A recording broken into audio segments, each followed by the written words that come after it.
साहित्य ज्ञान चैनल में आप सभी का स्वागत है। जिन छात्रों ने अभी तक चैनल को सब्सक्राइब नहीं किया है वे सब्सक्राइब कर लें और बेल आइकन को प्रेस कर लें, जिससे चैनल से जुड़ी हुई सूचनाएं आपको समय से मिलती रहें।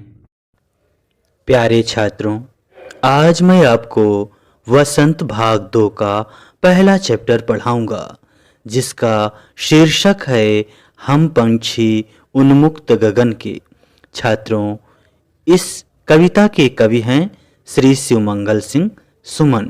छात्रों, सबसे पहले हम लोग इस कविता के सारांश को समझेंगे, उसके बाद इस कविता के अर्थ को समझेंगे। आइए हम पहले इसके सारांश को समझते हैं। प्रस्तुत कविता में आज़ादी की महत्ता को बताया गया है।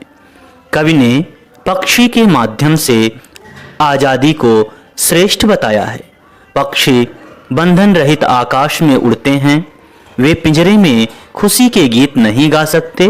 बंदी होने पर पिंजरे की तीलियों से टकरा करके उनके प्रसन्नता से भरे हुए पंख टूट जाएंगे। पक्षी बहता हुआ जल पीना पसंद करते हैं। गुलाम बनने पर वे भूखे प्यासे मर जाएंगे। उन्हें पराधीनता की सोने की कटोरी के भोजन से आज़ादी में कड़वी निबोरी अर्थात नीम के जो कड़वे फल हैं वे ज़्यादा अच्छे लगते हैं। सुख सुविधाओं के बंधन में वे अपनी गति उड़ान सब भूल जाएंगे। अगर आप उन्हें बंधन में रख देंगे तो वे सारी चीज़ें भूल जाएंगे। वे पेड़ों की ऊंची शाखाओं पर झूलने का सपना देखते हैं। उनके मन में नीले आसमान की सीमा छूने के अरमान थे। वे अपनी चोंच से तारक रूपी अनार के दाने चुगना चाहते थे। आसमान में उड़ते हुए पक्षी प्रतिस्पर्धा करते हैं। अंत में पक्षी कहते हैं उन्हें टहनी पर घोंसला बनाने दो या न दो, उनका सहारा उनका घोंसला चाहे तो नष्ट कर दो, परंतु उनकी उड़ान में किसी भी प्रकार की बाधा मत डालो, अर्थात उनकी स्वतंत्रता में किसी भी प्रकार की बाधा न डालो। इस प्रकार से छात्रों, यहाँ पर कवि शिवमंगल सिंह सुमन चिड़ियों के माध्यम से आज़ादी की महत्ता को बता रहे हैं। आइए अब कविता के अर्थ को समझते हैं। छात्रों, पहला पैराग्राफ देखिए। हम पंछी उन्मुक्त गगन के पिंजर बंध न गा पाएंगे, कनक तीलियों से टकराकर पुलकित पंख टूट जाएंगे। छात्रों, आइए पहले कठिन शब्द देखते हैं।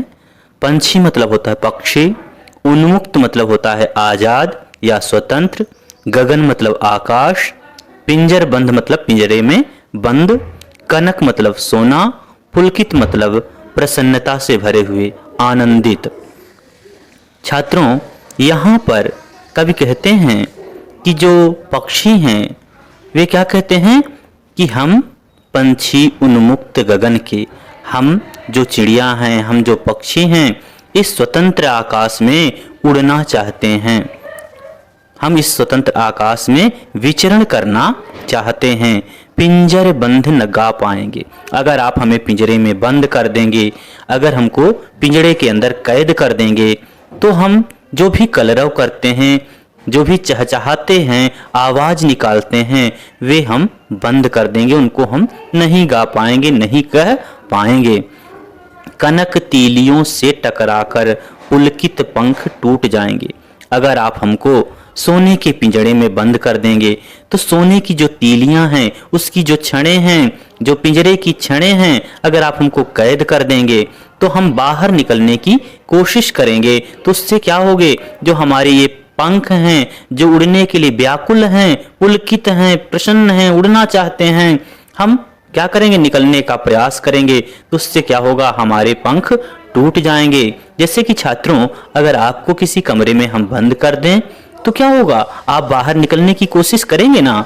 आप सोचेंगे कि हम बाहर निकलकर खेलें, बाहर निकलें, क्योंकि एक स्थान पर किसी को भी आप बंद कर दोगे तो वो परेशान हो जाएगा। इसी प्रकार से जो चिड़ियां हैं, पक्षी हैं, अगर आप उन्हें कैद करके रखेंगे तो वो भी परेशान हो जाएंगे। तो यहाँ पर जो कवि हैं शिवमंगल सिंह सुमन, वे पक्षियों के माध्यम से स्वतंत्रता के महत्व को बताना चाहते हैं कि कितना महत्वपूर्ण है स्वतंत्रता और किस प्रकार से स्वतंत्रता को अपने बचा कर रखना चाहिए। छात्रों, अगला पैराग्राफ देखिए। हम बहता जल पीने वाले मर जाएंगे भूखे प्यासे, कहीं भली है कटुक निबौरी कनक कटोरी की मैदा से। कठिन शब्द देखिए। कटुक मतलब होता है कड़वी, निबौरी मतलब नीम का फल, कनक कटोरी मतलब सोने की कटोरी। छात्रों, इस पंक्ति में कवि कहते हैं कि पक्षी जो हैं वो कह रहे हैं कि हम बहता जल पीने वाले हैं। हम बहता जल पीने वाले अर्थात हम बहते हुए पानी को पीने वाले हैं। मर जाएंगे भूखे प्यासे, अगर आप हमें बंदी बनाकर या पिंजड़े में बंद करके रख देंगे तो हम भूखे प्यासे मर जाएंगे।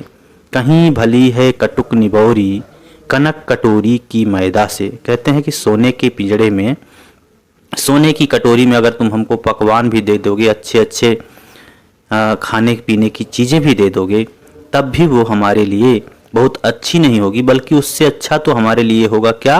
कटुक निबौरी, अर्थात जो कड़वी नीम के जो फल होते हैं वो हमको ज़्यादा अच्छे होंगे उस फल से या उस पकवान से जो हमको आप बंद करके किसी पिंजड़े में दोगे, उससे ज़्यादा अच्छे होंगे। अर्थात अगर हम स्वतंत्र हैं और ढूंढ ढूंढ कर जो भी चीज़ें हम खाएंगे वो हमको ज़्यादा पसंद हैं, भले ही हमको नीम की कड़वी निबौरी ही क्यों ना मिले, पकवान ना मिले, लेकिन वो ज़्यादा अच्छा होगा। इस प्रकार से वे कहते।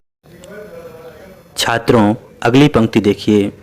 स्वर्ण श्रृंखला के बंधन में अपनी गति उड़ान सब भूले, बस सपनों में देख रहे हैं तरु की फुनगी पर के झूले। छात्रों, पहले कठिन शब्द देखिए। स्वर्ण श्रृंखला मतलब होता है, स्वर्ण मतलब होता है सोना, श्रृंखला मतलब जंजीर, अर्थात सोने की जंजीर। बंधन मतलब होता है पराधीनता। तरु मतलब पेड़, फुनगी मतलब पेड़ की सबसे ऊंची शाखा या ऊंची टहनी। छात्रों, इस पंक्ति में कवि ये बताना चाह रहे हैं कि जो पक्षी हैं वो किसी के बंधन में नहीं रहना चाहते। अगर आप उनको स्वर्ण श्रृंखला के बंधन में, अगर सोने की जंजीर में या सोने के पिंजड़े में आप बंद कर दोगे तो क्या होगा? वे अपनी गति उड़ान सब भूले। वे जो भी उनकी गति है, उड़ान है, उड़ने का जो तरीका है, वो सारी चीज़ें क्या होंगी? वो धीरे धीरे करके पिंजड़े में बंद होने के कारण वे सब भूल जाएंगे। बंदी होने के कारण वे इस प्रकार की गतिविधि नहीं कर पाएंगे। बस सपनों में देख रहे हैं तरु की फुनगी पर के झूले। और अगर उनको आप पिंजरे में बंद करके रखेंगे तो वो सिर्फ सपने में ही सोचेंगे कि हम भी अगर आज़ाद होते तो इस प्रकार से पेड़ों की शाखाओं पे, तरु मतलब पेड़ की, फुनगी पर के झूले अर्थात पेड़ की शाखाओं पर या पेड़ की डालियों पर हम इस प्रकार के उसके अंतिम सिरे पर बैठ करके झूला झूल रहे हैं, इस प्रकार के वे सपने देखेंगे, ना कि वो वास्तव में इस प्रकार की उड़ान भर पाएंगे। अर्थात जो भी उनकी उड़ने की गति है, ये सारी चीजें वो क्या होंगे? भूल जाएंगे अगर वो बंधन में रहेंगे, पिंजड़े में बंद रहेंगे तो। अगली पंक्ति देखिए। ऐसे थे अरमान की उड़ते नीले नभ की सीमा पाने, लाल किरण सी चोंच खोल चुगते तारक अनार के दाने। छात्रों, कठिन शब्द देखिए। अरमान मतलब होता है इच्छा, नभ मतलब होता है आसमान या आकाश, सीमा मतलब हद या उसका आखिरी सिरा, आखिरी छोर, तारक अनार अर्थात तारे रूपी अनार के दाने। छात्रों, पक्षी कहते हैं कि ऐसे थे अरमान की उड़ते। पक्षी अपनी इच्छा को बता रहे हैं कि उनकी इच्छा क्या थी? नीले नभ की सीमा पाने। उनकी इच्छा थी कि नीले आकाश की सीमा अर्थात उसके आखिरी छोर को छूना वो चाहते थे, पाना चाहते थे कि कितना ही इसका कहाँ तक आकाश फैला हुआ है वो जानना चाहते थे। लाल किरण सी चोंच खोल चुनते तारक अनार के दाने, और वे उड़ते हुए लाल किरणों सी चोंच खोल करके अनार के दाने रूपी आसमान के तारों को चुनना चाहते थे। वे क्या करना चाहते थे? आसमान में उड़ते हुए उन जैसे कि सूर्य की सुबह जो किरण निकलती है लाल होती है, ठीक उसी प्रकार से अपने चोंच से जैसे सूर्य की किरण निकलती है तो ऐसा लगता है जो आसमान में तारे हैं उनको चुन लेती है, वो गायब हो जाते हैं। ठीक उसी प्रकार से जैसे चिड़िया क्या करती हैं? अनार के दानों को चुनती हैं। तो वही यहाँ पर कह रहे हैं कवि कि ये जो चिड़िया हैं वे आकाश के तारे रूपी अनार के दानों को चुनना चाहते हैं, इस प्रकार की उड़ान भरना चाहते हैं। अगला पैराग्राफ देखिए। होती सीमाहीन क्षितिज से इन पंखों की होड़ा होड़ी, या तो क्षितिज मिलन बन जाता या तंती सांसों की डोरी। कठिन शब्द देखिए छात्रों। सीमाहीन जिसकी सीमा नहीं हो। क्षितिज मतलब होता है जहां धरती और आकाश मिलते हुए दिखाई देते हों। होड़ा होड़ी मतलब प्रतिस्पर्धा, प्रतियोगिता या प्रतिद्वंदिता। तंती सांसों की डोरी मतलब मर जाना। इन पंक्तियों में कवि बताते हैं कि जो बंदी पक्षी हैं, जो पिंजरे में बंद पक्षी हैं, वे किस प्रकार से अपनी इच्छा को प्रकट करते हैं। वे कहते हैं होती सीमाहीन क्षितिज से। अगर हम आज़ाद होते तो क्या करते? आसमान की ऊंचाई को प्राप्त करने के लिए या आसमान की ऊंचाई देखने के लिए हम जब उड़ते तो क्या होता? हमारे पंखों के बीच प्रतिस्पर्धा होती। इन पंखों की होड़ा होरी अर्थात इन पंखों के बीच में, हमारे पंखों के बीच में प्रतियोगिता होती। किसके लिए? आकाश की या आसमान की सीमा को देखने के लिए कि कितना ये ऊंचा आकाश या कितने दूर तक फैला हुआ ये आकाश है। या तो क्षितिज मिलन बन जाता या तंती सांसों की डोरी। या क्या होता कि उड़ते उड़ते या तो हम आसमान के अंतिम छोर का पता कर लेते कि कितनी दूर तक है, या हम इसको पता करते हुए अपने प्राणों को गंवा देते, अपने प्राणों को त्याग देते, या कि हम मर जाते इस प्रकार से अंतिम छोर को पता करते हुए।